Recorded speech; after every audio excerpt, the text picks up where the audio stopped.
सिद्धेभ्यः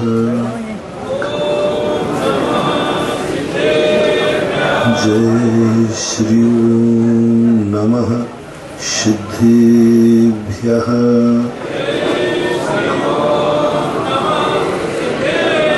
जय श्री ओम नमः सिद्धेभ्यः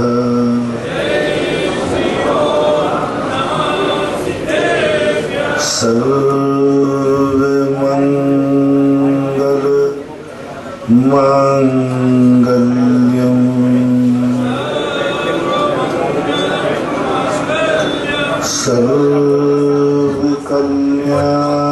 सर्वकल्याणकारकं प्रधानं सर्वधर्माणां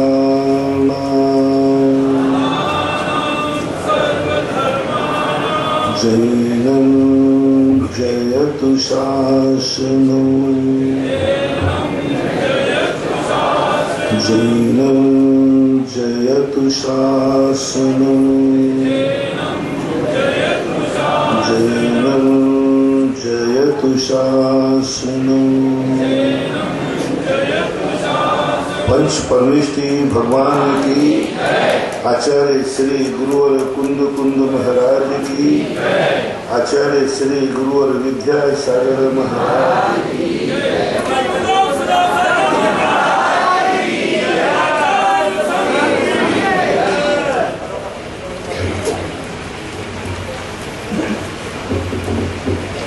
जब किसी चीज का अभाव को सद्भाव में बदलने का भाव आता है, तब ऐसी कौन सी वस्तु है जो अभावात्मक हो वो सद्भाव में बदल जाए। जो सर्वथा अभाव रूप है उसके तो सद्भाव की कल्पना भी नहीं आ सकती, लेकिन जो क्षेत्र काल आदि के अभाव रूप है उसकी स्मृति सजोई जाती है, और स्मृति उसकी सजोई जाती है जिसमें कोई दम होती है, जिसकी स्मृति से हमारा कल्याण होता है, जिसकी स्मृति से मात्र से हमारा मंगल होता है। क्योंकि व्यक्ति जब भी किसी को याद करता है तो या बुरे भाव से करता है या अच्छे भाव से करता है।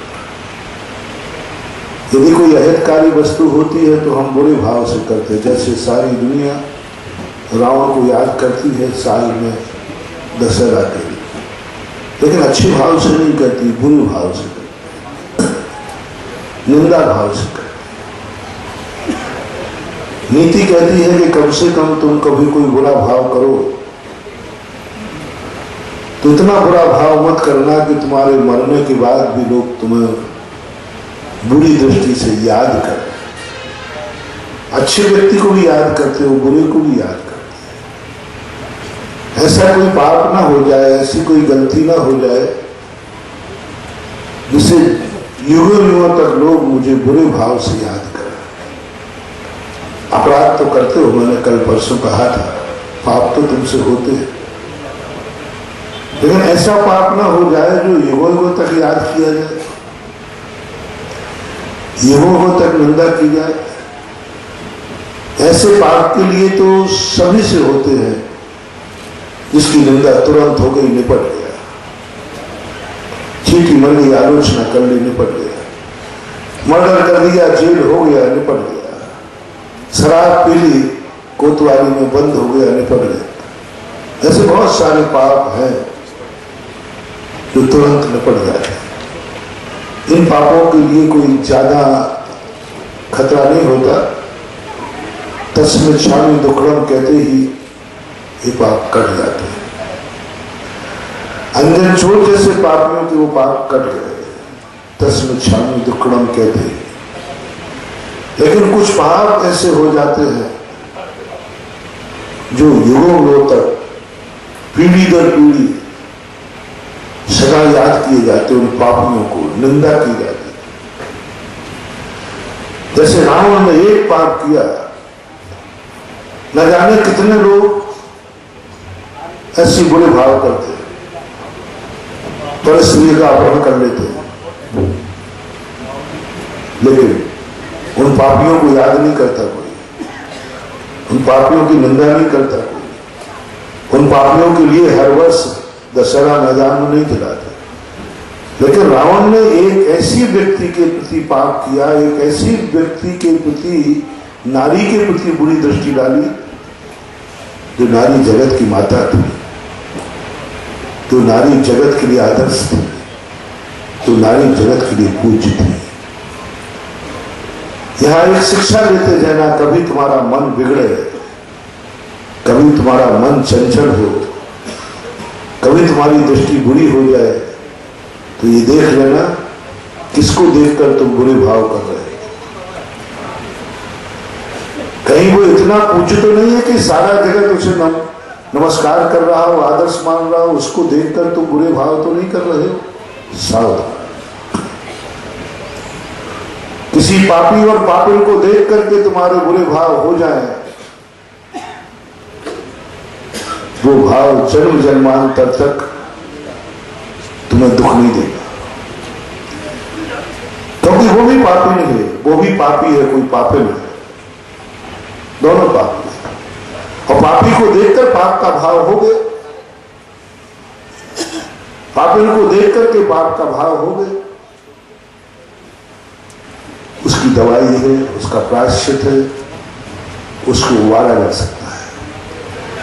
लेकिन कभी किसी पुण्यात्मा को देख करके, पवित्र आत्मा को देख करके यदि बुरा भाव हो जाए, महानुभाव सावधान, ऐसे विदत निकाचित कर्मों का बंध होगा, लोग तुझे जन्म जन्मांतर तक निंदा करेंगे,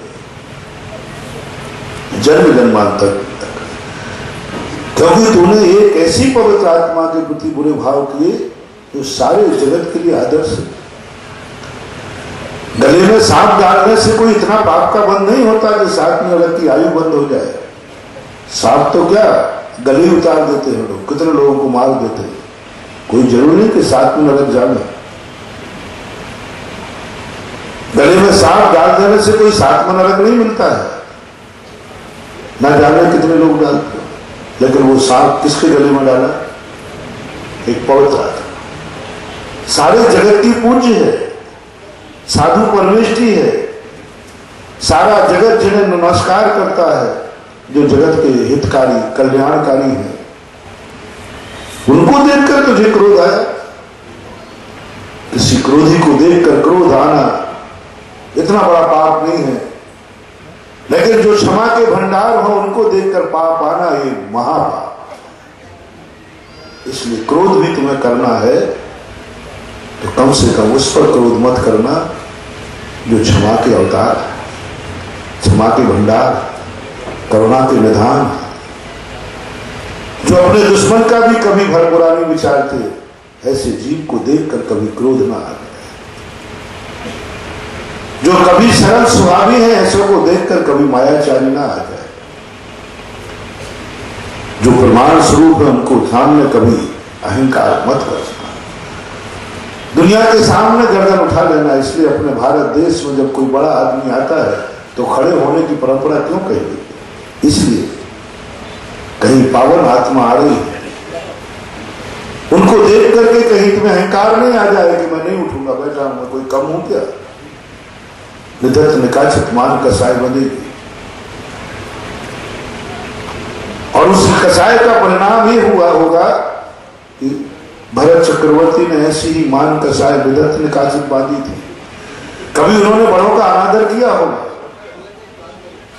कभी बड़ों का अपमान किया होगा, कभी बड़े आए रहे होंगे वो खड़ा नहीं हुआ होगा। जैसे आजकल के बच्चे पिताजी खड़े रहते हैं और बेटा बढ़िया कुर्सी पर पैर फैला के बैठा रहता है। अपने से कोई पूज्यवान, कोई गुणवान, कोई बुजुर्ग, चाहे धर्मात्मा में लेना चाहे गृहस्थी में, बड़ा व्यक्ति आते ही यदि तुम इस बात में खड़े रहे, नहीं खड़े होने, कौन क्या कर लेगा? समझ लेना, भरत चक्रवर्ती ने जरूर किया होगा बड़ों का अपमान, कभी पूज्य पुरुष का सम्मान नहीं किया होगा, उसके सामने उनको मान कसाया होगी। उसका परिणाम कर्म ने कहा कि तू इतना मान कसाए बड़ों के प्रति, इतना मान कसाए पूज्य के प्रति, इतना मान कसाए पवित्र के प्रति।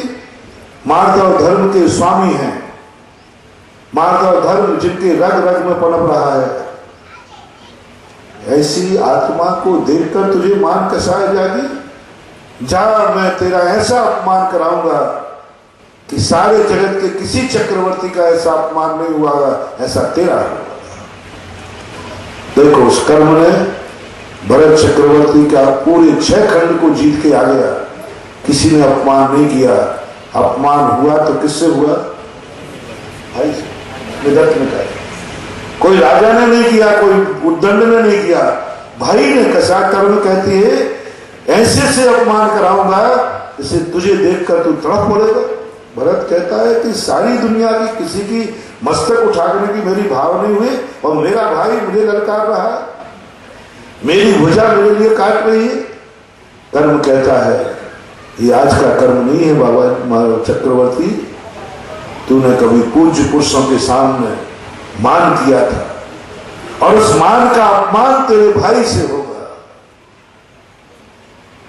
मान का अपमान कभी तेरे बेटे से होगा, मान का अपमान कभी तेरे नौकर से होगा, और तेरा अपमान कोई ऐसा तुच्छ व्यक्ति करेगा जो तेरे सामने कुछ भी नहीं। इसलिए कभी भी ये बात को ध्यान रखना, लोग कसाए कभी जागे तो निर्लोभी के सामने लोभ मत करना, निर्लोभी के सामने कभी कंजूसपना मत दिखाना, नहीं तो ऐसा अपमान होगा तुम्हारा, ऐसा अपमान होगा कि सामने रोटी पड़ी होगी, तुम भूखे होगे, लेकिन रोटी को खरीदने के लिए तुम्हारे पास पैसा नहीं होगा, रोटी को उठाने के लिए हाथ नहीं होगा, रोटी सामने पड़ी है, रोटी को उठाने के लिए हाथ नहीं होगा, रोटी सामने पड़ी है लेकिन हाथ नहीं, हाथ में रोटी है तो मुंह नहीं खुल रहा है, मुंह में रोटी गई तो पेट में नहीं पच रही है। किसका अपमान? कभी तुमने पूज्य पुरुष के सामने लोभ किया हो,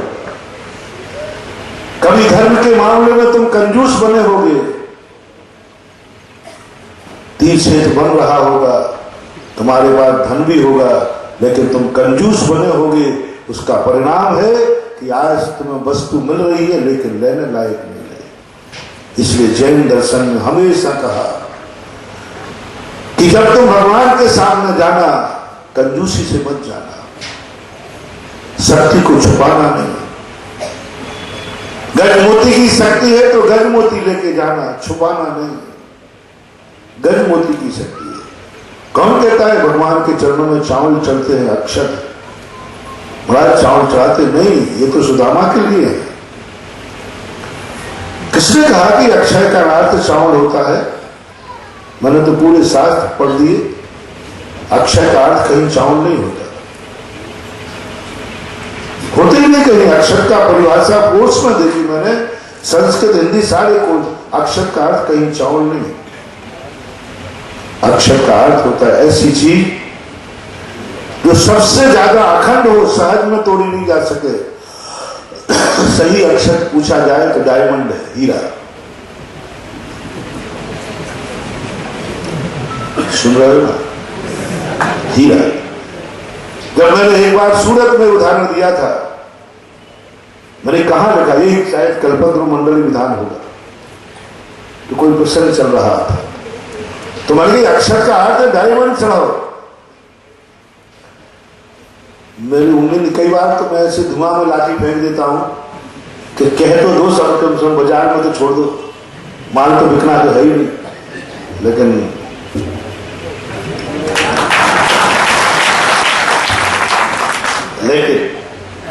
क्या गजब हुआ, एक व्यक्ति ने आकर के अक्षर के स्थान पर साक्षात डायमंड लाके चढ़ा दिया।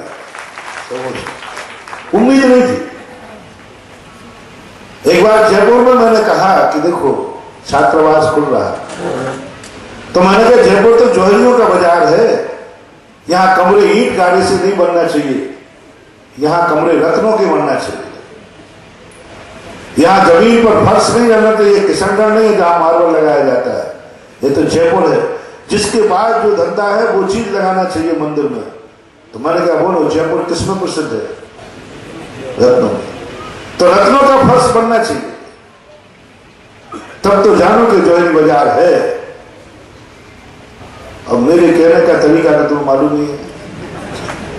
महाराज लोग भी दाद मारने लगे, महाराज जी आप भी गजब करते हो, और हमारे विशाल सागर तो बस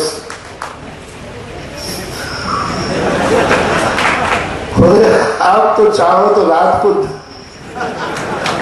दिन से कर दो, दिन को मैंने कोई बाधा पहुंचाओ, मैं गलत बोलता हूं तो बाधा ही तो नहीं है, नहीं तो मैं तो प्रवचन में टोक दूं महाराज क्या बोल रहे हो ये देखिए। और मैंने रत्नों की बात कही तो मैंने तो यूं कहा था कि जब तोप का लाइसेंस मानो तो बंदूक का मिलता है, तोप की एप्लीकेशन लगाओ तो क्या मिलेगी? बंदूक। तो मैंने सोचा रत्नों का कहूंगा तो मार्बल का तो बन ही जाएगा। लेकिन क्या गजब हुआ, कम से कम 20,000 जनता बैठी हुई थी और एक व्यक्ति ने खड़ा किया, हाथ खड़ा किया, यदि गुरु के मुख से निकला है सांगनेर छात्रावास का स्कूल का मतलब छात्रावास का कमरे के फर्श में रत्न का बने। अब मैं घबरा नहीं, रुक जा भाई, मैंने तो यूं कहा था कि महाराज अब तो बने। अब मैं घबरा गया कि रत्नों का कमरा बना दिया तो ये बच्चे पढ़े भी नहीं, रात भर वो रत्नी खोदते रहे और कहीं बागड़ का और आ गया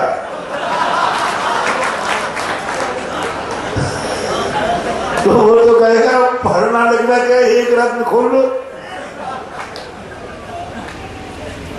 बोला तो गया था, फिर मैंने उनसे कहा कि भाई फर्श में मत जड़, मेरे ज्ञान सागर की एक स्टेचू टाइप का तस्वीर बनाई, उसको रत्नों से जड़ दे, पर वो कर दे, मैंने पढ़े। तो होता है कई बार, जो हो जाए तो कभी ना कभी कोई शब्द निकलता है तो किसी ना किसी के पुण्य से निकलता है, कोई ना कोई जरूर पुण्यात्मा बैठा है। साधु यदि अपने हृदय से बोलेगा तो,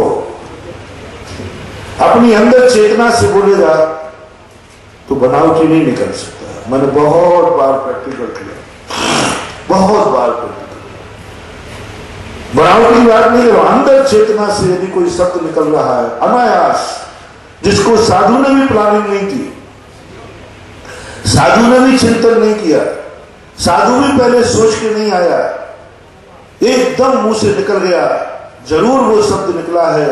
कोई ना कोई पुण्यात्मा जीव बैठा है जिसके कारण से, बताओ भैया, रत्नों के कमरे में फर्श, रत्नों का फर्श बनाने की बात निकलना ये कल्पना थी कि नहीं?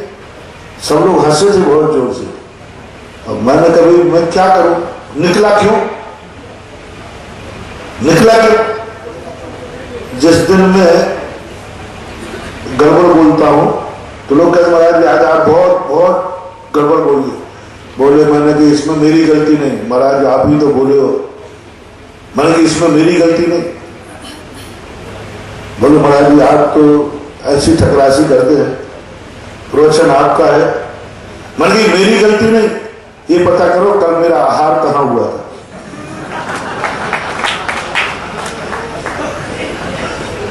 अब वो चौके वाले की आमद,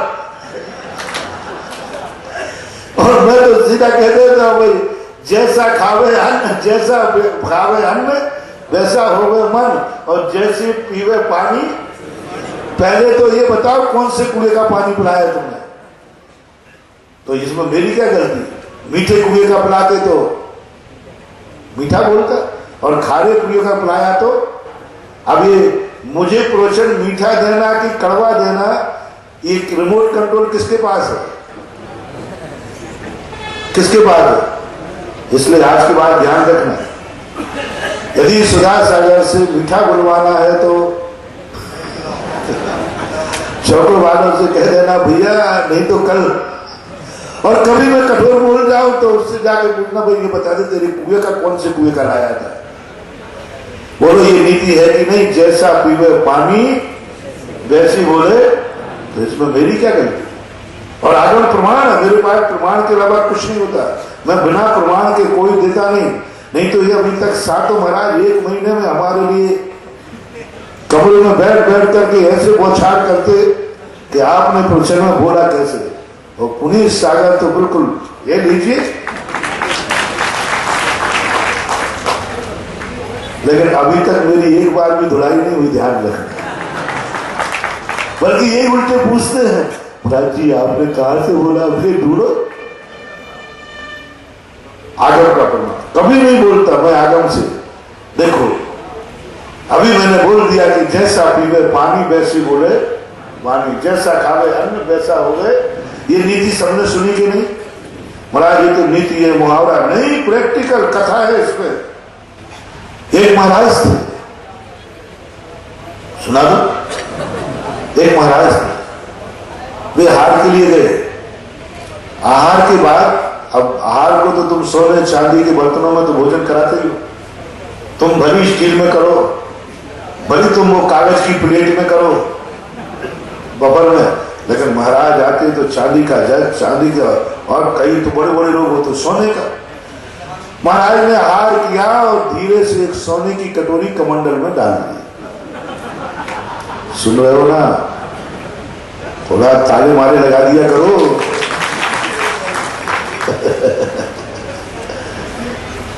सोने की कटोरी डाल ले गए। साहब को कोई पता नहीं, उसके हाथ में ठीक है चली गई हो। और महाराज ने कमंडल डाला। इसलिए आहार कराने के बाद महाराज का कमंडल का ढक्कन जरूर खोल के देखना चाहिए। और तो कहीं वो रख नहीं सकता, कोई और तो साधन है नहीं। कमंडल में डाल, कोई बात नहीं, किसी को कोई पता नहीं। दूसरे दिन सुबह शौच करने के बाद महाराज को होश आया, मैं मुनि महाराज और चोरी, मेरा अचौरी व्रत, मेरे से ये पाप कैसे हो गया? ओहो, क्या करना मुझे सोने के कटोरे का?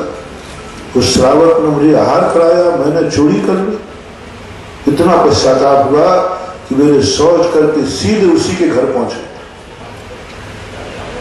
घर पहुंच गए, बोले आज किसी के घर पहुंच गए। बोले भैया माफ करना, क्षमा करना, ये सोने का कटोरा। महाराज कुछ नहीं, अंदर बोला महाराज जी जरा जाओ।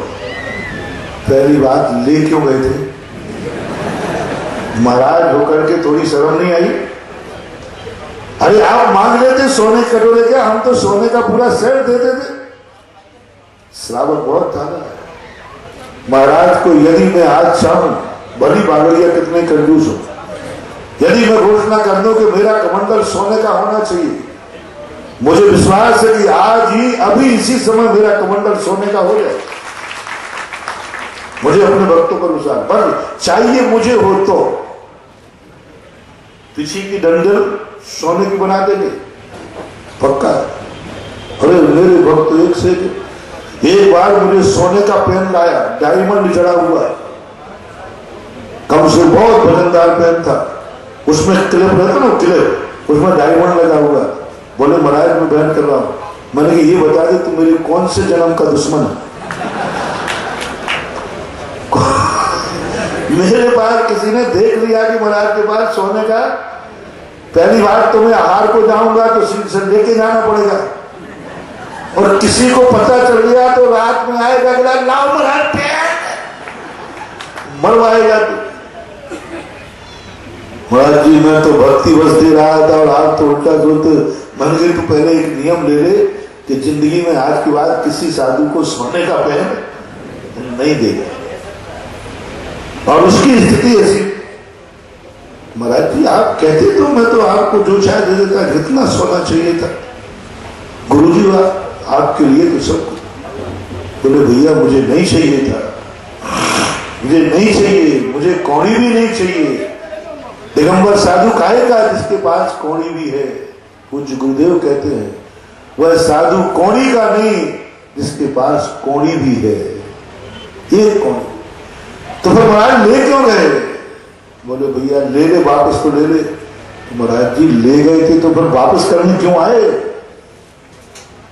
आपके ऊपर कोई शक भी करने वाला नहीं था। गुमा, सोने का कटोरा गुमा है। अधिक से अधिक हम शक करेंगे तो किस पे करेंगे? जो बाहर के चौके, बाहर के लोग जो चौके में आए, आखिर किस पे शक जाएगा? जल्दी बोलना। यदि तुम्हारी कोई चौके में से वस्तु गुम गई तो किस पे शक करोगे? अधिक से अधिक तुम्हारा शक जाएगा तो आहार देने वालों में। कौन कौन आए थे? इसलिए हे बाहर के चौके वालों, दूसरे के चौके में मत जाया करो। कोई चीज गुम गई तो शक के घेरे में आओ और लोग कहेंगे बस इतना ही होता आपके ऊपर, मेरे ऊपर तो कोई शक करेगा नहीं पड़ता है। अच्छा बताओ बागड़िया, मेरे ऊपर शक किस किस को है कि तुम्हारे घर में मेरे आहार के समय चोरी हो जाए? आहार के समय चोरी हो जाए तो बताओ बागड़ में कौन व्यक्ति मेरे ऊपर शक करेगा? बड़े भाई करे, नहीं करेगा, कोई नहीं करेगा, नहीं करेगा ना। अधिक से और गुम तो हो जाती, कई बार हो जाती ऐसे, तो किस पे शक जाएगा? अधिकतम चौके वाले बाहर के लोग आए होंगे, कोई आप क्यों लाए हो? बोले भैया मैं अपने पापों की प्रायश्चित करने आऊं वापस के। उसने कहा महाराज जी आप ही बता दो आपको ऐसा भाव क्यों हुआ? तो उन्होंने कहा भैया बता दूंगा, पहले ये बता दे कल जो रोटी खिलाई थी वो धन कहां से आया? यथार्थ घटना है, कल जो भोजन किया था वो कहां से? उसने कहा जो भोजन था वो सब चोरी का माल था, 2 नंबर का माल मैंने खरीदा था, उसके अनुसार भोजन बना था। बस भैया वो अन्न जैसे मैंने खाया मेरे भाव चोरी के हो गए, इसलिए मैंने चोरी की। तो वापस करने क्यों आए? बोले अब वो सवेरे निकल गया, सवेरे पाठा ना गया तो तेरा सब निकल गया, इसलिए मैं शुद्ध मुनि हो गया हूं। बोलो एक अशुद्ध अन्न खिलाने का कितना परिणाम? उस कथा से शिक्षा लो कि एक अशुद्ध अन्न खिलाने का मुनिराज जैसे पवित्र मन को भी विकारी कर सकता है। इसलिए शुद्ध आहार क्यों करते हैं मुनिराज? क्योंकि तुम्हारे अशुद्ध आहार से मेरा मन बिगड़ सकता है। जिस भावना जिससे आहार दोगे वैसा ही मुनिराज का मन होगा। मन शुद्धि वचन शुद्धि काहे के लिए बुलवाते हैं? अरे पेट भरना है तो जैसे तैसे गड्ढा भरो ना। नहीं, मन शुद्ध वचन शुद्ध काय शुद्ध। तुम्हारा मन अशुद्ध होगा तुम्हें कोई फर्क पड़ने वाला नहीं, लेकिन मन अशुद्धि से तुम मुझे आहार दोगे तो मेरे मन पर असर पड़ने वाला, मेरे वचन पर असर पड़ने वाला है। आप लोग फट करके बोलते हो, आहार देते हो, ऐसे चिल्ला के। अब वो आहार करके आऊंगा तो मैं सामायिक में रात में भी बड़बड़ करूंगा, क्योंकि तुमने आहार कैसे दिया है? बोलते हुए दिया है। और हमारा रात्रि में मौन है तो सोते में हम बोलेंगे। कैसे बोले? बोले कल आहार बोलते हुए कराया था। काया अशुद्ध, अन्न अशुद्ध, कोई भी अशुद्ध है तो उस अशुद्ध में ऐसी स्थिति बन जाती है। इसलिए कभी भूल करके भी, और ऐसी स्थितियां होती हैं बहुत बार, तो इस बात को ध्यान में रख करके कभी भगवान के सामने लोभ नहीं करना। लोभ करोगे गरीबी का, और कोई कारण नहीं है, एक ही कारण है गरीबी का। कभी तुमने लोभ रूपी पाप किससे किया होगा? किसी पाप के लिए लोभ नहीं किया होगा। वहां तो तुमने कहा होगा कि पानी की तरह बहाओ। किसी शादी विवाह में लोभ नहीं किया होगा, वहां तो पानी की तरह बहाओ। मकान बनाते समय लोभ नहीं किया होगा, बढ़िया बनना चाहिए। गाड़ी खरीदते समय लोभ नहीं किया होगा। संसार के पंचेंद्रियों के भोग विलासता ऐश आराम के लिए तुमने लोभ नहीं किया होगा। लोभ किया होगा कब? भगवान को देख करके, समोषण तीर्थ क्षेत्र पर, मंदिर में, गुरु के सामने किया होगा। उसका परिणाम ये निकलता है कि तुम एक एक दाने को मोहताज हो जाते हो। इसलिए मैंने चारों कसाएं बता दी। ये चारों कसाएं होना कोई बड़ी चीज नहीं है, लेकिन ये चारों कसाएं किसी पवित्र आत्मा के ऊपर मत करना। कसाय पवित्र आत्मा से नहीं करना, पवित्र आत्मा के सामने नहीं करना। अन्यथा ऐसा कर्म बनेगा कि जिसका कोई हिसाब ही नहीं बन पाएगा। इसलिए स्मृति के लिए ऐसा जब कोई पाप कर लेता है तो वो मर करके भी निंदनीय होता है। ये तो हुई अशुभ की, ऐसे सुख भी स्मृति में रहता है, ऐसा शुभ स्मृति में रह जाए जिसकी कोई अशुभता ना हो, जो मरने के बाद ईगो निकल जाए, लोग उसको सजा के रखें। 24 तीर्थंकरों को लोग क्यों सजाते हैं? 24 तीर्थंकरों के मंदिर क्यों बनाते हैं? क्योंकि उनके जीवन का बहुत बड़ा रहस्य है। लोग कहते हैं कि बेभरी नहीं से वो इतने पावन थे कि उनके अभाव में भी उनका नाम लिया जाए तो मेरे काम हो जाते हैं। पूज्यवर समर्थ भद्र महाराज ने अजटनाथ भगवान की स्थिति लिख के लिखा कि भगवान आप मोक्ष चले गए लेकिन हमारे लिए कोई फर्क नहीं पड़ा। आप मोक्ष चले गए, मेरे लिए कोई फर्क नहीं पड़ा, क्योंकि आप इतने पावन थे कि आपकी पावनता से जुड़ा हुआ नाम भी मैं ले लेता हूं तो मेरे काम हो जाते हैं। अजितनाथ भगवान की स्थिति में है अद्याप यस्या जित शासनस्य सताम प्रणेतो कृति मंगलार्थम प्रगृह्यते नाम परम पवित्रम सुसिद्धि कामेन जनेन लोके। इतना बड़ा साइंस, इतना बड़ा मनोविज्ञान पूज्यवर ने दिया, इतना बड़ा। जब भी मैं ये पंक्ति सोचता हूं तो मेरे को तो कितना बड़ा साइंस है। करोड़ों सागरों पर्यंत पहले भगवान अजितनाथ चले गए और अभी पंचम काल में समंतभद्र कहते महाराज कोई फर्क नहीं पड़ता, आपके नाम की स्मृति आज भी लोगों के अमंगल टाल रही। अद्यापि यस्य, आज भी प्रतिमंगलार्थम सुसिद्धि कामेन जनेन लोके। आपका नाम लेते ही ऐसे काम होता है जैसे आप साक्षात बैठे हो तब होता है। इसी प्रकार से होता है। बाहुबली की क्यों तुम मूर्ति बनाते हो, अन्य की क्यों नहीं बनाते? सामान्य केवड़ी तो बहुत हो गए, क्योंकि बाहुबली ने कुछ ऐसा किया है, कुछ ऐसा किया है जो तुम उनको भुलाना नहीं चाहते, तुम उनको भूलना नहीं चाहते, उनको अपने मंदिरों में सजाते हो, बिना किए कोई नहीं सजाते। इसी प्रकार से नंदीश्वर द्वीप में कोई ऐसा अतिशय चमत्कार है जिसे देवता भूलना नहीं चाहते, जिसे देवता याद किए बिना नहीं रहते। साल भर में 3 बार 8-8 दिन देवता कभी इतनी लंबी विक्रिया कभी नहीं करता। देवता की विक्रिया इतनी लंबी नहीं होती। 8 दिन के लिए पूरा सब कुछ छोड़ करके कुछ ना कुछ दम है। मैंने कहा था ना, बड़ा आदमी यदि कहीं दुकान पे खड़ा है समझ लेना दम है। जबलपुर की एक घटना है, एक व्यक्ति आया, बोले महाराज जी मुझे एक आशीर्वाद दो। मैंने क्या? बस एक आशीर्वाद दूंगा और कोई नहीं मानूंगा, बस एक बार मुख्यमंत्री मेरी होटल में चाय पी जाए। मैंने पागल है, वो फोकट में पिएगा, 50 और पिएंगे।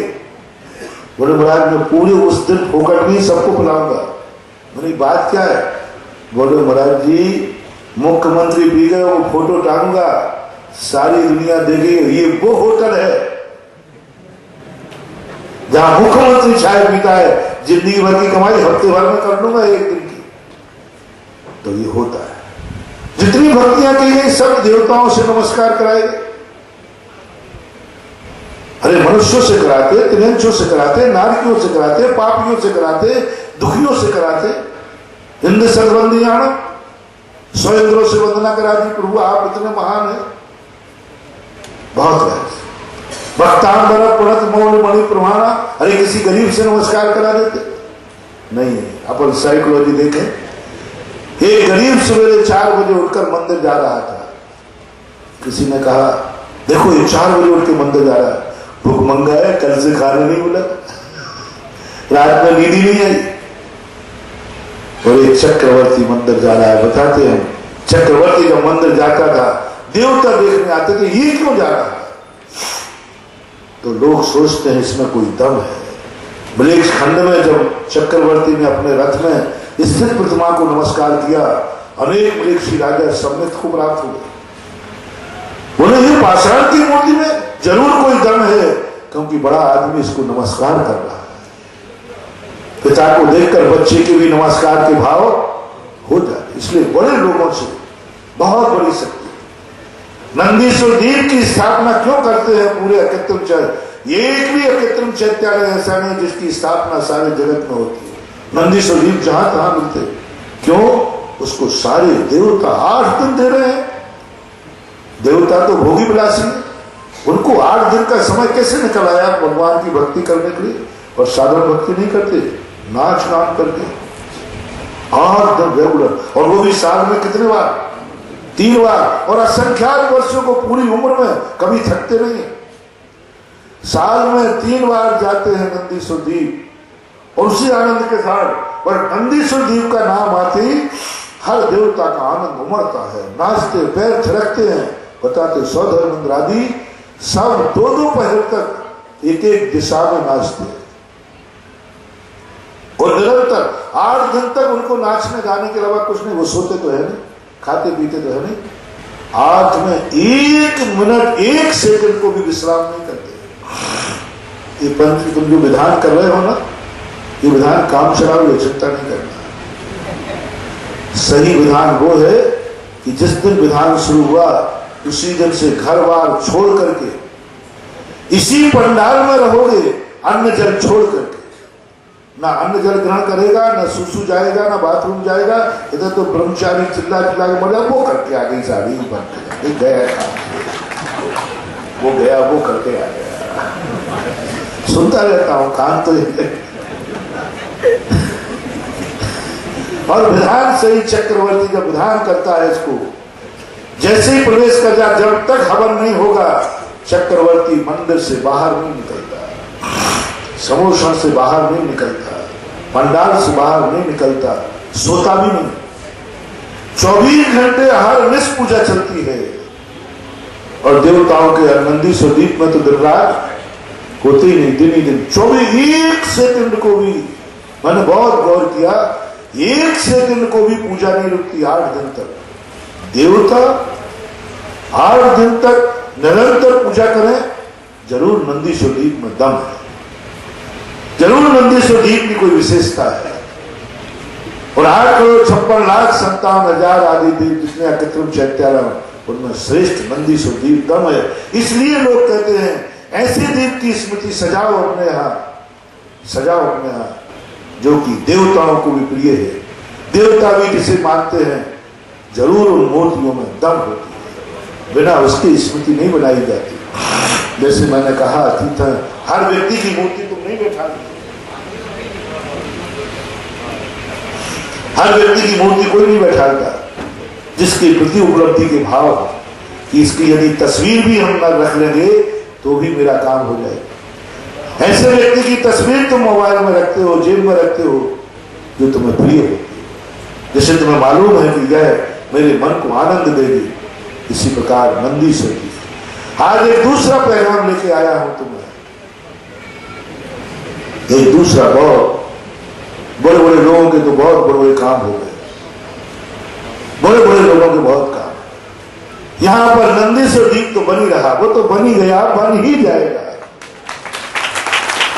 जिस काम की शुरुआत हो गई, सुनो रे कंजूस लोगों, सुनो रे वो लोग जो देख रहे हैं कि बिलोदा तीर्थ क्षेत्र में देखे कैसा बनाता है, मैं जाऊंगा ही नहीं, मेरी उपस्थिति में रहेगा ही नहीं, कोई नहीं जाना रे, एक भी नहीं आते बागड़िया। यदि मैंने ठान लिया तो क्षेत्र देवताओं को बनाना पड़ता, लेकिन बनाना पड़ता। पसंद में आ जाए चीज, ये चीज है, अब पसंद नहीं आती तो बात अलग है।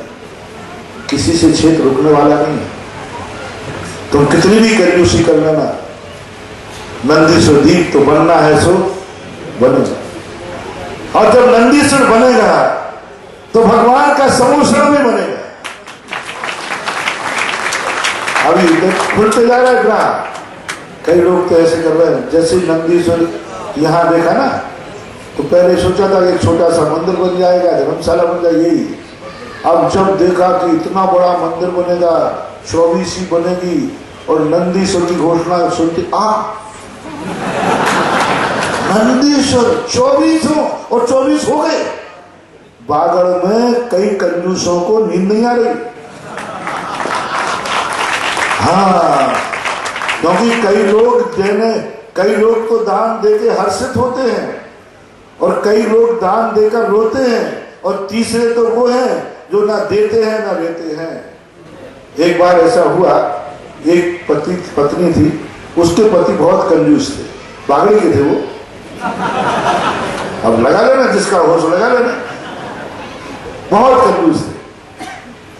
उसको मालूम थी कि इनके हाथ से कुछ भी छूटने वाला नहीं। कंजूसों की बड़ी कहानी होती है। एक कंजूस था, वो कहता मेरे पापा इतने कंजूस है कि एक सुपारी के टुकड़े को 6 महीने चलाते। टुकड़ा होता है ना सुपारी का, वो टुकड़ा ऐसा होता है 6 महीने। बोले बस तेरे बाप इतने कंजूस?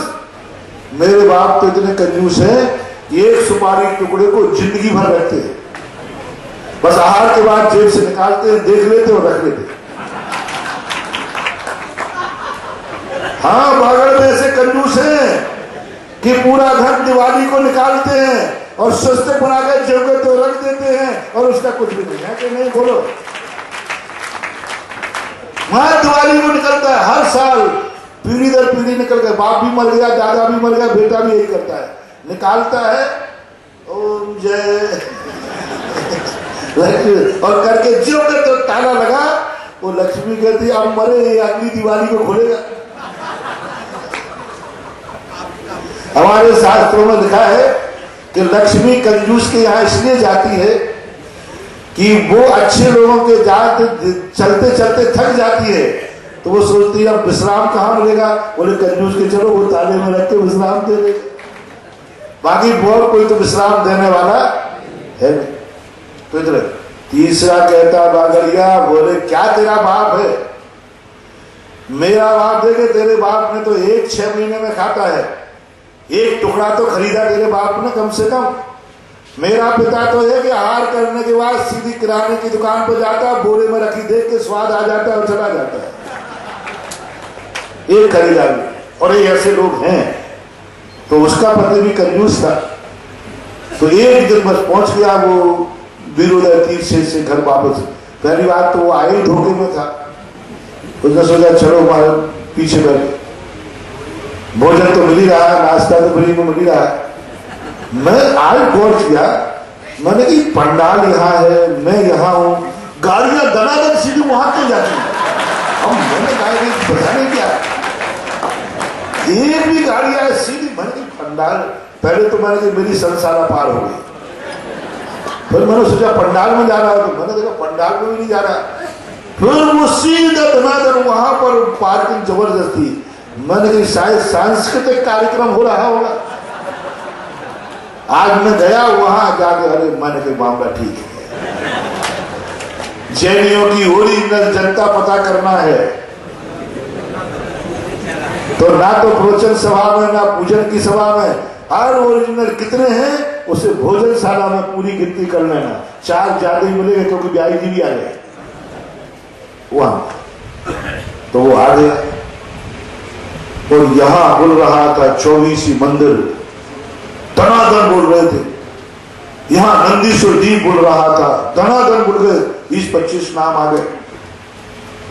लोगों ने कहा ये तो क्या हो रहा है, लोग तो ऐसे बाहर जा रहे हैं पैसा। और घर पहुंचा तो करम पे हाथ रखते, पत्नी ने कहा क्या हो गया? वो तो सुधा सागर के चक्कर में पड़ गए। वो जान गए कि महाराज जी के चक्कर में जितने पड़ जाए, लोग तो कहते रेत से तेल निकालना, मैं तो चट्टानों से तेल निकालता, पहाड़ों में से तेल निकालता। मैं प्रसिद्ध हूं इस मामले में। सारे राजस्थान के जितने कंजूस थे सबको मैंने लाइन पे लगा दिया, सब लोग जानते। अभी वीर सागर महाराज जी कहते महाराज जी बताओ कंजूस से कैसे पैसा निकालते, आपको बताते पूछा था कि भाई कंजूस से आप कैसे, क्योंकि इनको भी मालूम है। मैंने उससे अंदाज चला गया कि मेरी हवा यहां तक भी पहुंचेगी कि मैं कंजूसों से भी। तो उसने कहा क्यों आप प्रवचन में गए थे? कि हाँ बोले गए थे। तो कोई बोली मोली लेके आ गए क्या? बोले कैसे पता चला? बोले तुम्हारा चेहरा बता रहा है। नारी पूछे जोगी काहे बदन मलिन, क्या कछु तुमरो गिर गयो क्या काहू खो दीन। हे स्वामी, तुम्हारा बदन है ना चेहरा, तुम्हारा चेहरा आज मलिन क्यों हो गया? क्या कछु तुमरो गिर गयो, क्या कछु गिर गया है, जेब कर गया है, क्या काहू खो दीन, या किसी को दे दिया है तो आप चेहरा है। वो कहती पगड़ी, मेरे से कोई गिर सकती है कोई चीज, और मैं कभी दे सकता हूं? बोले सुधासागर नहीं, सुधासागर गुरु भी आ जाए तो मेरे से एक ठेला नहीं ले सकते। सुधासागर मुझसे पैसा निकलवा लेंगे, निकलवा लिया, चले चमड़ी जाए पर दौड़ी ना जाए, हो ही नहीं सकते, तो नहीं दिया तुमने, तो फिर चेहरा काहे के लिए मलिन है? सुनो क्या कहते हैं पत्नी से। वो पत्नी ने क्या कहा था? का कछु तुमरो गिर गयो का काहू खो दीन,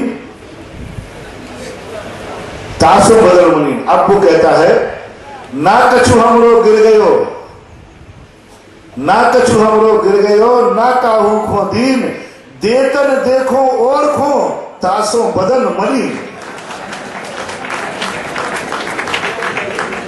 ना मैंने दिया है ना किया है, दूसरे दे रहे थे, हमारे चेहरा उतर रहे थे। एक बहुत अच्छा जोक याद है, सुना दो। कभी बागड़ियों में बहुत सारे लोग ऐसे, बीरबल से कहा, बीरबल जी ये बताओ हमारे हाथ में हथेली में बाल क्यों नहीं होते? सारे शरीर में बाल थे राजा साहब के, बोले हथेली में बाल क्यों नहीं? राजा साहब, अब बीरबल तो बटरबाजी करने में प्रसन्न, उन्होंने कहा राजा को खुश करना है। बोले राजा साहब, आप जैसे दानी, आप 24 घंटे दान देते रहते हैं, इसलिए दान देते देते आपके बाल निकल गए, क्योंकि जिस रास्ते पे ज्यादा लोग चलते उस पर घास, इसलिए बाल निकल गए आपके दान देते देते। बीरबल महाराज साहब कहते, बीरबल बुद्धू बना रहे हो, हाथ दे, तो तुम्हारी हथेली में बाल क्यों नहीं है? इन जनता की हथेली में क्यों नहीं है? बोले राजा साहब, ये तो न्याय की चीज है, आपके देते देते बाल समाप्त हो गए और हमारे लेते लेते हो। बीरबल अभी भी झूठ बोल रहे हो, कुछ लोग ऐसे हैं जो ना देते हैं और ना लेते, उनकी हथेली में बाल क्यों नहीं? बोले राजा साहब, इतनी सी बात है, आप देते हो हम लेते हैं, उनके हाथ मलते मलते बाल खत्म हो गए। तो बागड़ में ऐसे लोग हैं, वीरोदय तीर्थ बन रहा है, लेकिन वो हाथ मलते, क्या हो रहा है, चेहरे मलिन हो रहे हैं वीरोदय तीर्थ की महिमा देख कर। तो ऐसी स्थिति में जब आ जाती है तो चिंता मत करना, एक समोसन मंदिर बनेगा यहाँ ऐसा फर्स्ट क्लास का, नंदीश्वर ठीक एक तरफ बनेगा, एक समोसन मंदिर बनेगा, चिंता मत करना। समोसन मंदिर एक ही व्यक्ति बनाए, क्योंकि उसमें जनाजा एक ही होता है, और एक ही व्यक्ति हो तो आ जाए। मैं खुली छूट दे रहा हूं, कोई यदि बनाना हो तो आ जाए सामने, और मैंने कह दिया वो तो बनेंगे। अच्छा दूसरा, अब रही बात नंदीश्वर जी की, समोसन की स्मृति अपन ने क्यों सजाई? समोसन अपन क्यों बनाते हैं? क्योंकि समोसन एक ऐसी चीज है जहां जाने वाला व्यक्ति का हर बीमारी दूर हो जाती है। लंगड़े के पैर आ जाते हैं, अंधे के आंखें आ जाती है। समोसन स्वभाव से चमत्कारी है, मानस को देखकर अच्छे अच्छे लोगों के मान गलित हो जाते, मिथ्यात्व को छोड़कर सम्मिति हो जाती। समोसन में कोई भूख प्यास नहीं लगती, ऐसा आनंद रहता है, असंख्यात देवता, इसलिए लोग समोसन की स्मृति बनाते। किसी की स्मृति कोई बना रहा है, निश्चित समझना उसमें कोई ना कोई दम है, तभी स्मृति बना रहा, बिना दम के कोई स्मृति नहीं बनाता। समोसन की स्मृति, समोसन की महिमा तो आप सुन ही रहे हो, इतना समोसन महान है कि आज तक एक कल्पद्रुम मंडल गान समोसन ही तो है, पूरे समोसन की महिमा है। ऐसा क्या समोसन में था जो आज हजारों साल आज भी जीवित है? ऐसा क्या समोसन था कि आज भी लोग 108 परिक्रमा लगा रहे हैं? शाम को मैं आता हूँ, महिला पुरुष यहाँ परिक्रमा लगाते हैं, माला फेर ले लेकर के 108 परिक्रमा, कोई ना कोई दम है, कहीं किसी का माथा झुका है, निश्चित समझना वहां कोई ना कोई दम है, अन्यथा वैसे कोई माथा झुकाने वाला नहीं है। समोषण एक ऐसी चीज है जहां सारे अभाव दूर होते, कैसी भी बीमारी आए समोषण में जाती दूर होती। जन्म का पोलियो वाला भी यदि समोषण में चला जाए तो उसके पैर आ जाती, जन्मांध भी आंखों वाला होगा, इसलिए समोषण करें। ये तो सब बड़े बड़े लोगों के काम होगा। यहां एक सिंह द्वार होगा, बहुत बड़ा सिंह द्वार होगा, जिसको देख के पता चलेगा कि द्वार जब इसका इतना बड़ा है तो अंदर क्षेत्र कितना बड़ा है। राजा के दरवाजे को देख करके महल का अंदाजा लगाया जाता है। दरवाजे को देख के संकेत पता चल जाता है कि ये क्षेत्र कैसा होगा। वास्तु में दरवाजे का बड़ा महत्व है। दरवाजा यदि ठीक है, दरवाजा यदि अच्छा है तो उसमें रहने वाला भी अच्छे। 50% वास्तु दरवाजे के ऊपर है। सारी वास्तु ठीक कर लिया, दरवाजा बेकार है, दरवाजा सदोष है, कुछ नहीं, सब बेकार, सब बेकार। इसलिए दरवाजा भी सिंह द्वार ऐसा होगा जो कि कल्पनातीत होगा। जो कल्पना तुम्हारी कल्पनातीत होगा, मेरे तो बात नहीं। एक चीज आज मैं ऐसा खोल रहा हूं स्मृति के रूप में। मैंने पहले कहा एक ऐसी स्मृति बताओ जिस मंदिर में चौथे काल में चमत्कार हुआ, चौथे काल में अतिशय हुआ। एक ऐसे मंदिर का नाम चाहिए। पूरे मंदिर कहते, कल तो मैंने नंदीश्वर द्वीप बता दिया। नंदीश्वर द्वीप महान है, बहुत बड़ा, लेकिन एक भारतवर्ष का चैत्यालय बताओ, मंदिर बताओ जो मंदिर चौथे काल में थे। पंचम काल के अतिशय क्षेत्र को मालूम है। मात्र एक मंदिर होगा दुनिया में। हजारों मंदिर थे, त्रिमूर्ति भी थी, 24 मंदिर भी थे, भगवान के मंदिर भी थे, सारे के सारे मंदिर थे, लेकिन एक भी मंदिर में कोई अतिशय नहीं देखा गया। अतिशय क्षेत्र नाम की चीज हमें शास्त्रों में मिली नहीं। एक भी मंदिर शास्त्रों में, बहुत खोजा मैंने, क्योंकि मैं खोजता रहता। जैसे तुम्हें कल नंदीश्वर जी खोजा, आज मैं तुम्हें खोज रहा हूं। शास्त्रों में लिखा हो उस मंदिर से चमत्कार हुआ, मंदिर से अतिशय हुआ, और मंदिर में कोई ऐसी घटना घटी जो घटने योग्य नहीं थी। कोई मंदिर में पूरे 2.5 दिन के अंदर भरत चक्रवर्ती की त्रिकाल 24 मंदिर बनाए, उनका भी कोई अतिशय नहीं। रामचंद्र ने हजारों मंदिर बनाए, उनका भी कोई अतिशय नहीं आया। रावण ने भी बहुत मंदिर बनाए, उनका भी कोई अतिशय नहीं आया। सब पूरे मैंने जितने भी संग्रह हो सकता था बुद्धि में, मैं सब में यही देखता हूं कि ये कितना अतिशयकारी है। मेरा काम ही आजकल मैं यही ढूंढता रहता हूं।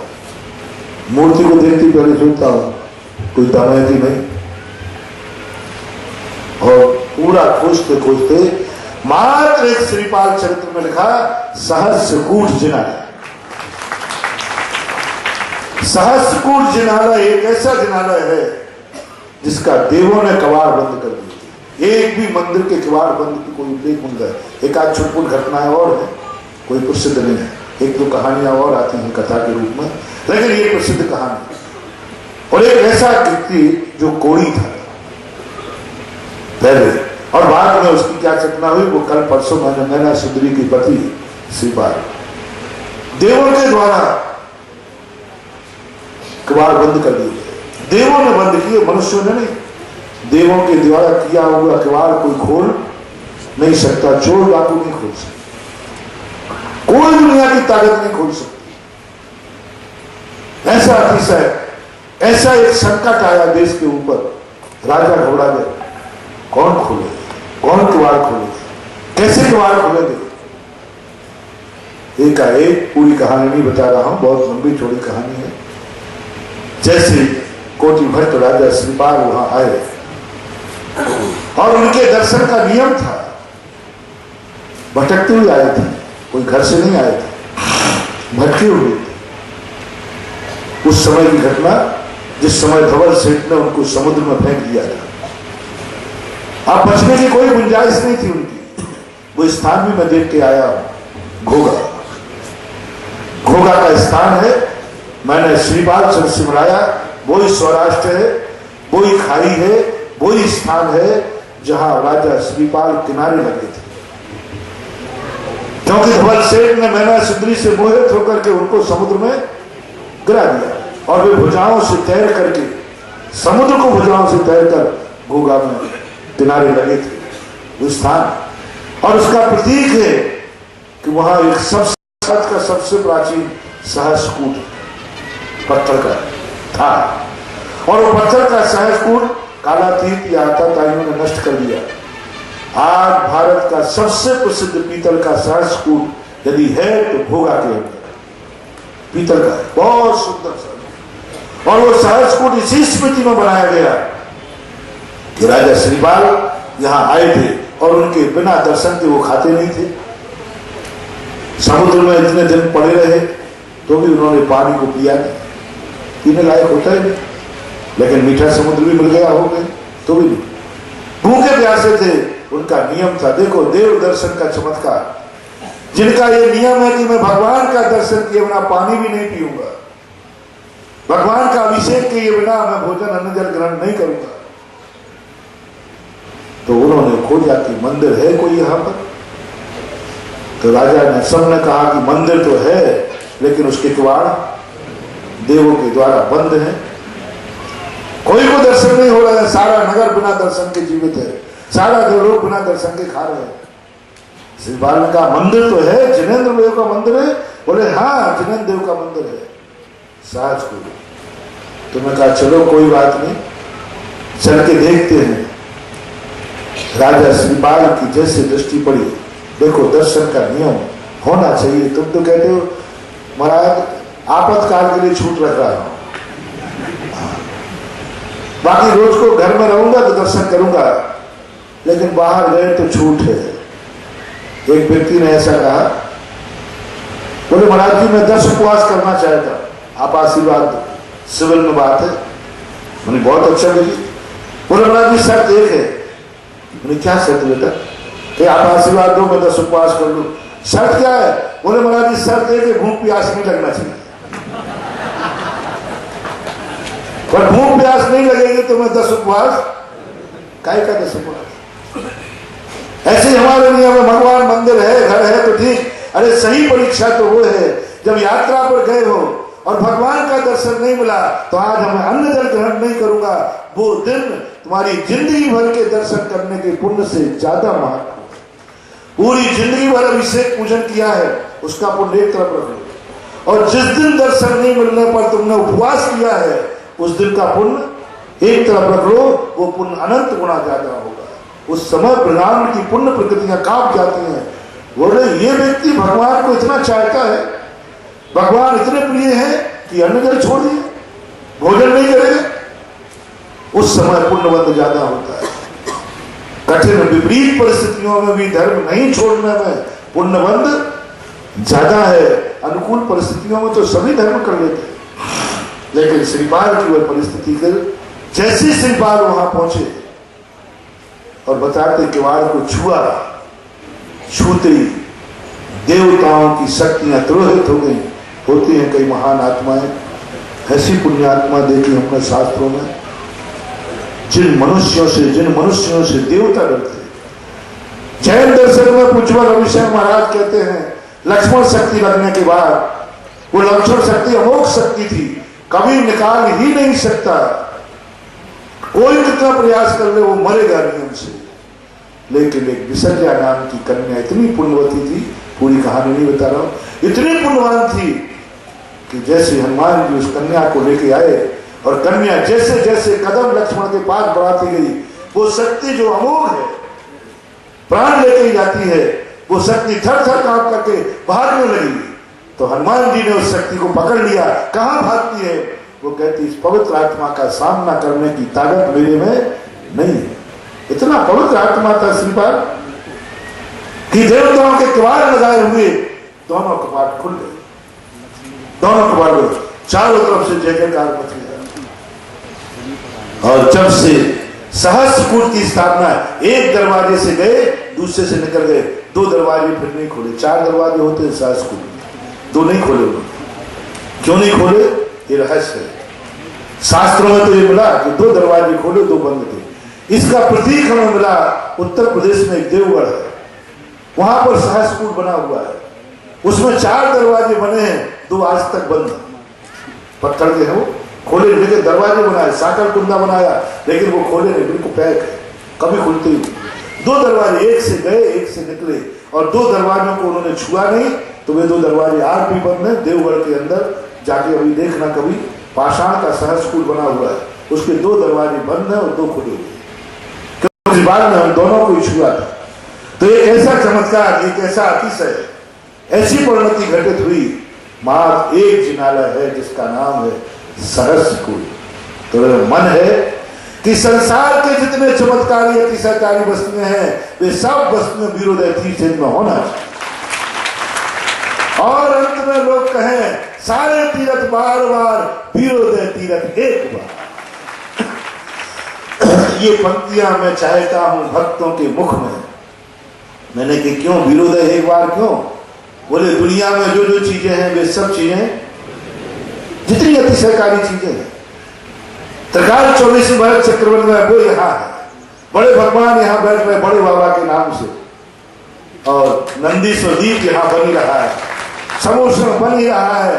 और अब वो चमत्कारी सहस्रकूट जो राजा श्रीपाल ने खोला था, देवों की माया भी जहां खत्म हो गई थी, सुनो, जहां देव भी भाग जाए, यदि सहस्रकूट यहां बना लिया तो बागड़ के अंदर कोई भूत कभी किसी को चेपेगा नहीं। किसी बागड़ में किसी भूत की आने की हिम्मत नहीं पड़ेगी, क्योंकि देवता भी काम गए। नंदीश्वर देव तो दीप तो देवताओं को प्रिय था, लेकिन सहस्रकूट तो उन्होंने बंद किया था, और ऐसे भागे जैसे कि लक्ष्मण की अमोघ शक्ति भागे, छोड़कर भाग गए वो, भागो ये। तो जहां जो सहस्रकूट देवताओं को भी पराजित कर दे, जो सहस्रकूट व्यंतरों को भी भगा दे, जो सहस्रकूट निगेटिव ऊर्जा को पास ना आने दे, जिस सहस्रकूट में ऊपरी बाधा नहीं हो सकती, जिस दिन यहां सहस्रकूट खड़ा हो जाएगा, उसी दिन बागड़ के अंदर मेरा दावा है किसी जैनी को कोई भूत नहीं लग सकेगा, कोई देवता उसे परेशान नहीं कर सकेगा, क्योंकि देवता सहस्रकूट को देख के डरते हैं। दोनों हो गए ना, नेगेटिव पॉजिटिव, गर्म पट्टी और ठंडी पट्टी। नंदीश्वर देख करके तो आते हैं, और सहस्रकूट देख करके तो दोनों ही देवता से अपन परेशान है। अपन चाहते अच्छे देवता तो आवे और बुरे देवता भागे। सहस्रकूट जिनालय कभी नेगेटिव को नहीं, और जो मूर्ति बैठा लेगा उसके परिवार को तो भूत तो कभी लगेगा ही नहीं। दुश्मन भी यदि आंख उठा के देखेगा तो उसकी आंख फूट जाएगी, तेरा बाल बांका नहीं। क्योंकि निगेटिव ऊर्जा को जो फेंकते, निगेटिव ऊर्जा को जो बाहर करता है, वो निगेटिव ऊर्जा देवों की क्यों ना हो। कितने बड़ा दुश्मन तुम्हारे सामने तुम्हें मिटाने के लिए आ जाएगा, और जैसे ही तुम सहस्रकूट में बैठी हुई अपनी मूर्ति का ध्यान करोगे, वो दुश्मन को भी वहां से भागना पड़ेगा। शेर तुम्हारे सामने खाने को आ जाए, प्रैक्टिकल करना, और तुमने एक सहस्रकूट में एक मूर्ति बोली है, और उस मूर्ति का ध्यान कर लेना, शेर भी रास्ता काट करके बाजू से चला जाए। निगेटिव ऊर्जा वाला नहीं कोई तुम्हें बना, कोई तुम्हारे घर में नींबू मिर्ची फेंक जाए, बाजार में बहुत टूट कर चलते, कभी आदिवासी बैठे, सबसे ज्यादा टोट का मंत्र तंत्र सब कुछ चलते, कोई तुम्हारे यहाँ नींबू फेंक जाए, डरना मत। सहस्रकूट में जो तुमने मूर्ति बैठा ली है, उसको ध्यान करके और 1 लाख मार देना, जिसने फेंकी होगी उसका घंटा ध्यान हो जाएगा, तुम्हारा बाल बांका नहीं। क्योंकि सहस्रकूट अपने आप में देवों की शक्तियों को भी द्रोहित कर देता है, देवों की शक्तियों को भी धूमिल कर देता है, देवों की शक्ति भी जहां पराजित हो जाती है। और ऐसी स्थिति उसके भक्त, सहस्रकूट के भक्त के कारण से, सहस्रकूट का जो भक्त था, सहस्रकूट का जो दर्शनार्थी था, दर्शन करने गया था, इसी प्रकार सहस्रकूट का मूर्ति बैठा लो वो तुम्हारी मर्जी, लेकिन सहस्रकूट का दर्शन मात्र से देवों की शक्ति सुनित हुई। राजा श्रीपाल ने उस सहस्रकूट के दर्शन करने का भाव हुआ, देवताओं को मैदान छोड़ के भागना पड़ा। देवताओं की शक्ति, सारे राज्य का जो संकट आया था, सारे राज्य को जो ये बात थी, कोई दर्शन नहीं कर पाए, वो सब खत्म हो गया। ऐसे राजा श्रीवाल के द्वारा अतिशय को प्राप्त ऐसा विद्यालय मेरी भावना है वीरोदत्त क्षेत्र में स्थापित होना चाहिए, जिसमें क्या होगा, सी क्वालिटी के लोग सुनो, ये क्वालिटी को बना नहीं, जिन्होंने 24 बनाई हुई जरूर सहज स्कूल में एक मूर्ति रखें। 24 भूतों से नहीं बचाएगी,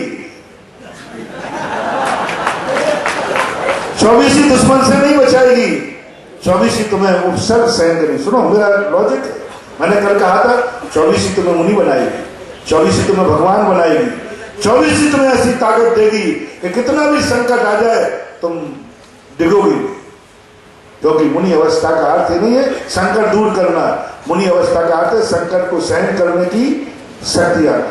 तो 24 तुम्हें दुश्मन यदि तुम्हें परेशान करेगा तो तुम घबराओगे नहीं, तुम आराम से, वो एक थप्पड़ मारेगा तो एक और मार लो, तुम्हें गुस्सा नहीं आएगा, कोई भी शक्ति तुम्हें। और नंदीश्वर दीप क्या करेगा, तुम्हें सेठ बनाएगा, तुम्हें जो वस्तु चाहिए वो दिलाएगा, जो वस्तु चाहिए वो दिलाएगा, क्योंकि देवों का प्रिय है। और सहज स्कूल क्या चाहिए, जो वस्तु तुमने ली है उसको कोई लूट नहीं पाएगा। नहीं तो ये संसार कैसा है मालूम, एक बार एक चोरों ने कवि सम्मेलन किया तो कवियों को 1 लाख रुपया दिया, बहुत मुश्किल से मिलता, कवि बड़े खुश और सबका तलब किया, कवि सम्मेलन रात भर कवि गया, 1 लाख किया, 1 लाख रुपया लेकर के कवि चले स्टेशन पर, वे सारे चोर पहुंच गए, बोले निकालो रुपया, बोले क्या कर रहे हो, तुम्ही लोग ये, बोले वो मेरा फर्ज था, ये मेरा धंधा है, मेरी स्टेशन से कोई पैसा लेके चला जाए, ये संसार ऐसे ही चोरों का स्टेशन है। नंदीश्वर दीप तुम्हें खूब जम के देगा, लेकिन लूटने वाले भी संसार में बहुत है, निगेटिव ऊर्जा वाले बहुत है, तुम्हें बहुत सुंदर रूप मिलेगा, लेकिन नजर लगाने वाली भी है कि नहीं, बोलो, सुंदर रूप भी मिलेगा लेकिन दुनिया में नजर भी लगाने वाले लोग, सुंदर रूप भी मिलेगा लेकिन मिटाने वाले लोग भी हैं, धन भी पुण्य से आएगा लेकिन लूटने वाले भी हैं कि नहीं, कमाए हुए अपन धन कमाते हैं, लूटने वाले भी। तो मेरा कहना भाव ये है, और कोई मैं तो कुछ ज्यादा तो कहते ही नहीं ना, मैं तो इतनी सी बात कर रहा हूं कि मेरे बागड़ियों को नंदीश्वर धन देवे तो कोई चोर उस धन को लूटे ना, कोई बीमारी उस धन को लूटे ना, कोई दिवालिया उस धन को नहीं हो। तो सहज स्कूल तुम्हें चोरों से बचाएगा, दिवालिया से बचाएगा, सहज स्कूल तुम्हें दुश्मनों से बचाएगा, जेब कटों से बचाएगा, छापा मारों से बचाएगा, और कोई अपहरण करना चाहेगा उससे बचाएगा। बच्चे को यदि तुमने दे दिया, सहज नंदीश्वर दीप तुम्हें बच्चा देगा, लेकिन कोई उठा ले गया तो, कोई अपहरण कर ले गया तो सहज स्कूल उस बच्चे को अपहरण से बचाए। तो बोलो दोनों में से एक ले लो, क्या चाहिए, बच्चा चाहिए लेकिन अपहरण हो सकता है, पैसा खूब आएगा नंदीश्वर दीप बनते ही, लेकिन स्टेशन पर जाते लुट जाओ, दुकान में पैसा आएगा लेकिन बीमारी में लुट जाएगा, दुकान में पैसा आएगा खूब लेकिन कोई चोरी करके ले जाएगा, कि सब कुछ होगा। तो आपको यदि अपने जीवन की सुरक्षा चाहिए तो डाकू लुटेरे निगेटिव ऊर्जा को रोकना है तो सहज स्कूल में जरूर एक मूर्ति बैठाना, जिससे मेरे बेटे का कोई अपहरण ना कर ले, मेरे लिए कोई नजर ना लगा दे, मेरी पसीने की कमाई को कोई लूट ना ले, मेरा हंसता खेलता परिवार कहीं उजड़ नहीं जाए, मैं आज निरोग हूं कल मैं रोगी ना हो जाऊं, क्योंकि सहज स्कूल नेगेटिव ऊर्जा को रोकता है और थर थर कांपती है। बस तुम उसके दर्शन करने चले जाना, और उसमें मूर्ति यदि तुमने बैठा ली तो बहुत बड़ा काम हो जाएगा। और जिसमें होंगी 1008 प्रतिमाएं, और जो होगा लगभग 108 फीट ऊंचा, जो देखा आपने चित्तौड़ के किले के ऊपर कीर्ति स्तंभ, चित्तौड़ में देखा आपने, उसमें अंदर मूर्तियां नहीं है, खाली है। मैं उस चित्तौड़ के कीर्ति स्तंभ पर एक दिन पूरी रात बिता के आया, ऊपर ही सोए थे हम चारों लोग, लड़की वाले लोग चारों ऊपर ही रहे थे, रात भर सो नहीं पाए, पीछे सोए रहे, क्योंकि हवा इतनी तेज, संकल्प तो कर लिया कि रात भर बैठूंगा, और रात में हवा चले तो ऐसे लगे कि हम लोग सीधे नीचे नहीं पहुंचे। और 84 फुट का है कीर्ति स्तंभ, विजय स्तंभ। ये डीसीएम आप कोई नकल मान लो, पाषाण का बनेगा, डीसीएम वैसे का वैसे बनेगा। फर्क इतना होगा कि वो खाली है और तुम्हारे अंदर एक एक मंजिल का दर्शन करोगे, और 1008 मूर्तियों के दर्शन ऊपर होते हैं। एक मंजिल में 108 होगी, 10 मंजिल होगी, 10 मंजिल मिलाकर 1008 मूर्तियां होंगी। 4 कोनों, 4 दिशाओं में 4 बड़ी मूर्ति होंगी, और सबसे ऊपर जाकर के ऐसी विशाल 4 मूर्ति बैठेगी जो सारे बागड़ का चौकीदारी करेगी, निगरानी करेगी। जो रात में क्या होता है, वो पुलिस वाले होते हैं, कहां बैठते हैं? मचान पे। मचान पे क्यों बैठते हैं? इसी प्रकार ऊपर का एक मुखी भगवान नहीं होंगे, क्योंकि बागड़ वीरोदय से चारों तरफ है कि एक तरफ? चारों तरफ बागड़ होगा, और चारों तरफ वो 108 फुट ऊंची भगवान बैठेंगे ऊपर जाकर के, और वे चारों तरफ पूरी बागड़ को देखेंगे। और जहां भगवान इतनी ऊंची पर बैठ के, मैं सारे भारत की, 3.5 लोग की विरोधी शक्ति, निगृढ़ शक्ति को चुनौती देता हूं कि जिस दिन मेरे की सासकूट बन जाएगा और 4 भगवान ऊपर बैठ जाएंगे, उस दिन किसी भूत में, किसी दुश्मन में मजाल हो तो बागड़ में प्रवेश करके दिखाए। मैं कहूंगा, बाद में बताऊंगा। इतनी बड़ी शक्ति, ऐसा एक सहस्रकूट होगा, ऐसा 1008 मूर्तियां जिसमें होगी। सहस्रकूट की कम से कम 9 इंच से 11 इंच की मूर्ति होगी। ललितपुर के अंदर बन रहा है, काम चालू है। 1008 मूर्तियां, ये भी मत चूक जाना, नहीं तो उसको भूत चलेगा। हाँ, पर जुम्मेवारी मेरी नहीं है। यदि अपनी सुरक्षा चाहिए, 24 वाले सुन लो, नंदीश्वर। और ध्यान रखना, नंदीश्वर द्वीप का तो एक बात भूल गया, उत्तर दिशा में कौन सा गांव है इसके? तलवाड़ा। उत्तर दिशा के 13 जिनालय तलवाड़ा को बनाना चाहिए, ध्यान रखना। उत्तर और दक्षिण दिशा का ये कौन सा बागीदोड़ा कहां है? पश्चिम का बागीदोड़ा को पूरे 13 जिनालय बनाना चाहिए। 10 तो हो चुके, 3 बाकी, 12 हो गए, 1 बाकी है। दक्षिण दिशा बागीदोड़ा की, पश्चिम दिशा बागीदोड़ा की, और पूर्व दिशा, उत्तर दिशा तलवाड़ा की। अब 2 दिशाएं रह गई, अपने अपने गांव वाले समझ लो। और तलवाड़ा वालों ध्यान रखना, 13 जिनालय उत्तर दिशा के रहे, और उत्तर दिशा के जिनालय तुम्हारे लिए देखते हुए रहेंगे। और वो उत्तर दिशा का जिनालय सारे तलवाड़ा को इतना महान बना देगा, इतना महान बना देगा, क्योंकि पूरे 13 जिनालय तलवाड़ा के अपनी दिशा की तरफ ले लो, उत्तर दिशा की तरफ, क्योंकि उत्तर दिशा की तरफ ये आपका नगर है। तो कोई बड़ी चीज नहीं।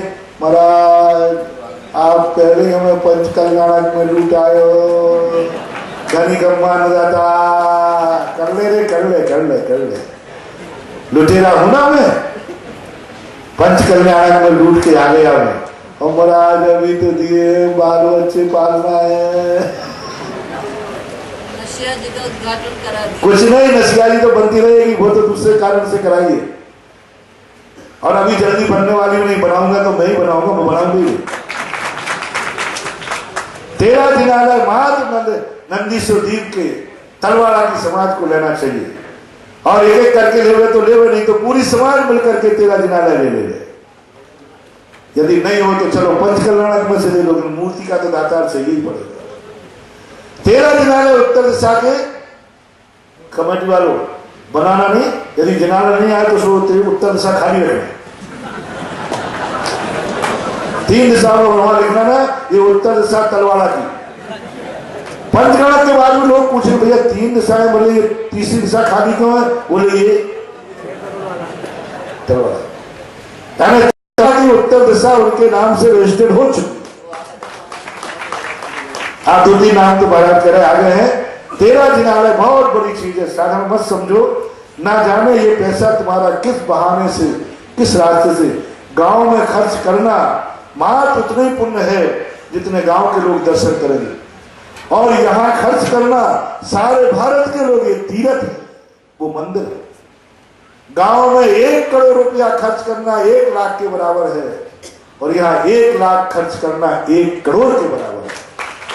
क्योंकि जितना जहां दुकान ज्यादा मूल्यवान कहाँ होती है, ग्राहक कम होते वहां कि ज्यादा होते वहां, तो यहाँ ज्यादा दर्शनार्थी हो, यहाँ ज्यादा लोग पूछेंगे और पूरे बागड़ का क्षेत्र बन रहा है। और गर्व से सारे लोग जो शुद्ध आमना को मानते हैं, इनके लिए आज तक बागड़ में कोई तीर्थ क्षेत्र नहीं था जो पूज्य कुंद कुंद की परंपरा को जीवित रखे हो। तुम इतने साल से जीवित रखे और आपके पास खड़े होने को एक तीर्थ क्षेत्र नहीं था। सारे बागड़ की कुंद कुंद की परंपरा को जीवित रखने वालों को इस क्षेत्र के लिए सब कुछ समर्पित कर करके ऐसा उठाना चाहिए कि ऐसा चमके कि देवताओं को भी तरस आ जाए कि ऐसा नंदी सो दीप तो वो भी नहीं है जितना कि बागड़ का है। तो सावधान हो जाए। 13 जिनालय तो उत्तर दिशा के किसके गए और पूर्व दिशा पश्चिम दिशा किसकी गई, बागी दोरा की पश्चिम दिशा चली गई।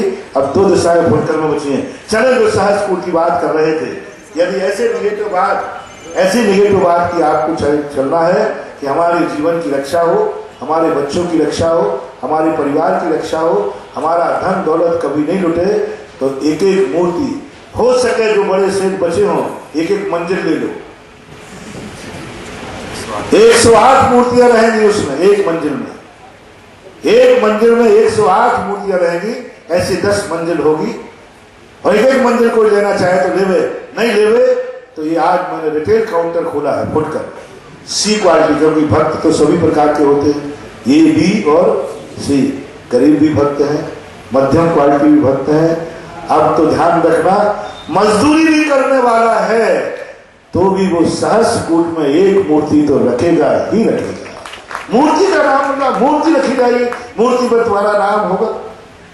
और ऐसी मूर्ति गरीब भी है और बागड़ का एक मास्टर तो बचना ही नहीं चाहिए। ये मास्टर इतने बदमाश होते हैं, इसलिए सरकार बिल्कुल सही करती है।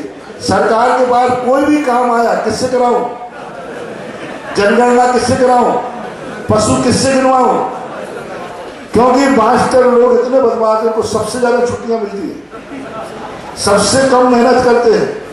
इसलिए सरकार, और इसलिए ध्यान रखना, अब बागड़ वालों मास्टरों ने बहाना बनाया, विनोद भाई, सारे मास्टरों से कह देना कि कम से कम, ज्यादा नहीं तो सहस्र कूट में एक मूर्ति तो जरूर रखना। गरीब से गरीब हो, मजदूरी भी कर रहा हो, अब ये राशि बोलेंगे मजदूरी करने वाला भी दे देगा, यहां तक कि चॉकलेट खाने वाला बच्चा भी दे देगा, यहां तक कि कोई गरीब महिला भी होगी, गरीब महिला भी वो भी दे देगी, और मास्टर भी दे देंगे। मास्टर आजकल गरीब नहीं होते लेकिन वो गरीब बनते हैं। 250 तो अकेले बागी दोरा में, अभी लड़ू गाड़ी को बुलाए नहीं, ये सारे के सारे मास्टर मिल जाए तो भी 1008 सहज कूट बन जाए, तो इसका नाम सहज कूट से बदल करके मास्टर कूट रख देंगे। उसको लिखेगा सहज कूट उर्फ मास्टर कूट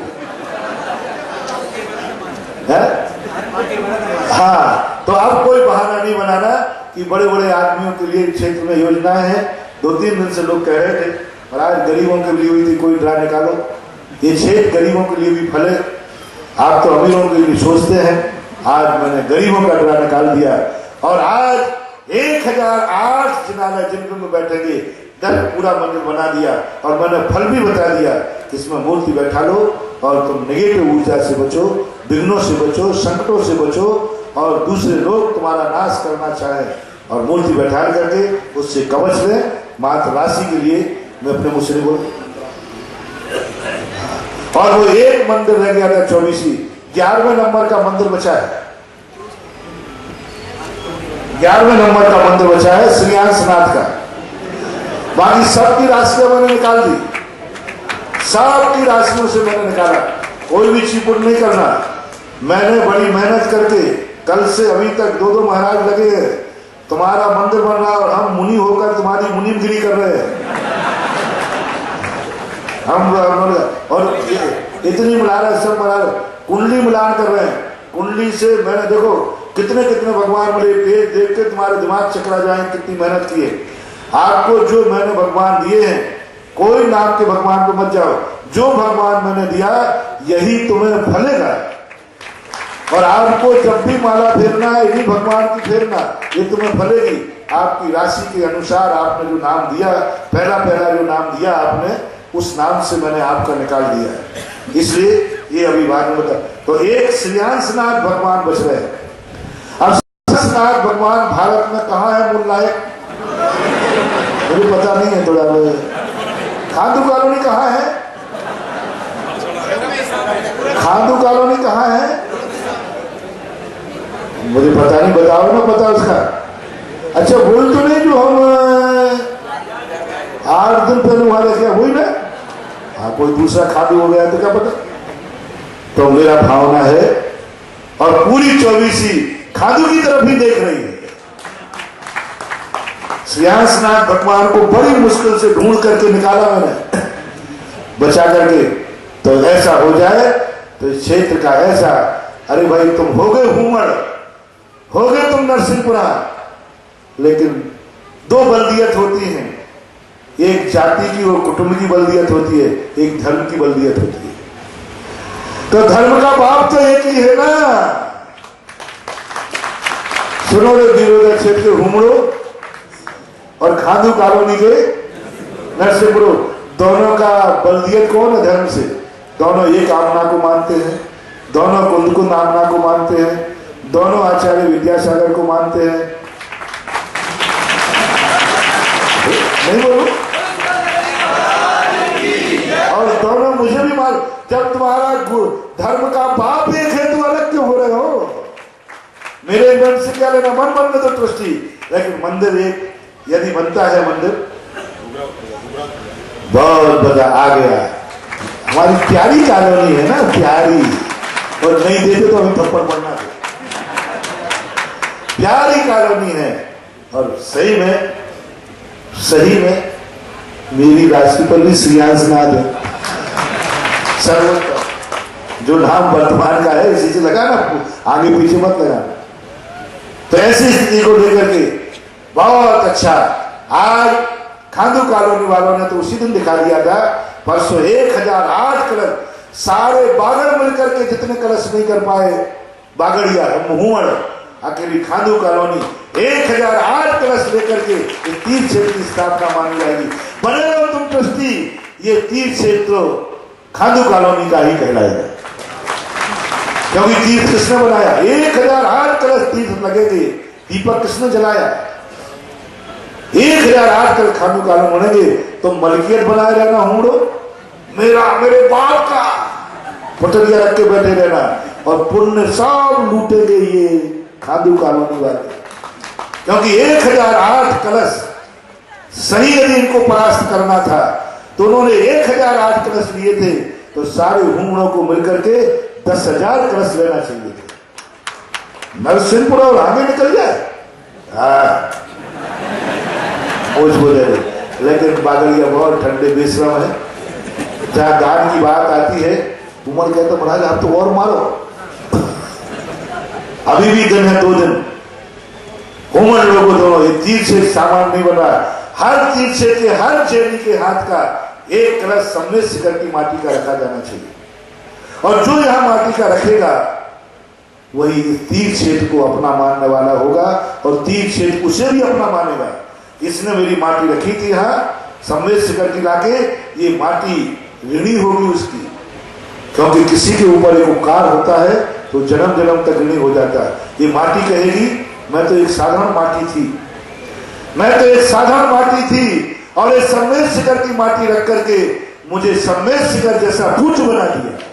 ये श्रेय, ये माटी की दुआ, ये माटी की एनर्जी उसको जाएगी जो परसों सम्मिलित शिखर की माटी को सम्मान के साथ कलश भर करके वीरोदय की माटी को समर्पित करेगा। इसलिए जो रह गए हैं वो कर देना। और एक मंदिर आ चुका है 11वें नंबर का श्रेयांशनाथ भगवान का, शांतिलाल जी, रमनलाल जी, अशोक, अवंती, सनत कुमार, घूंगरावत परिवार, इन्होंने श्रेयांशनाथ भगवान को, खांडू कॉलोनी के भगवान बहुत बड़ी बात करी इन्होंने। और ये इसकी स्थिति को लेकर के, और ये पूरे 24 मंदिर अपने हो चुके हैं, और 24 मंदिर, और ये परिवार भी हमारे परम भक्तों में है। भले हमने बागल छोड़ दिया, लेकिन साल भर में 4-5 बार तो ये परिवार हमारे पास आता ही है। महाराज खादू कॉलोनी को इस परिवार ने कभी भूलने नहीं दिया। मैं भूल भी जाऊं तो याद दिला दे, महाराज खादू कॉलोनी, तो आते रहते हैं। ये बहुत बड़ा कार्य हुआ। और अभी हमारा जब अभी आहार हुआ, शायद पता नहीं क्या हुआ, दूसरे आहार भी हो गया इनके यहाँ। हाँ, तो उसके बाद सहज छोड़ गए। देखिएगा, महाराज श्री सहसपुर की महिमा को आपको बताया है। और आपकी 1 मिनट समोषण घोषणा और मेरे मुख से ही करवाना चाहते हैं। हाँ, समोषण एक ही परिवार बनाएगा, पूरा समीक्षण। दोषी कांतिलाल जी, पद्मावती, अनिल कुमार, अनीता दोषी, उर्वी दोषी, मीत दोषी, मेघ दोषी, समत कमलेश भाई, उमेश आदि समस्त सेठ जी तलवाड़ा परिवार माना है सेठ। लेकिन ध्यान रखना, अभी वे 13 दिनाले खाली है, इसमें शामिल कर दो। ये तो अकेले अनिल के परिवार का हुआ है। चले, अब आप सहज स्कूल के लिए नहीं चलिए सहसपुर का करेंगे हम।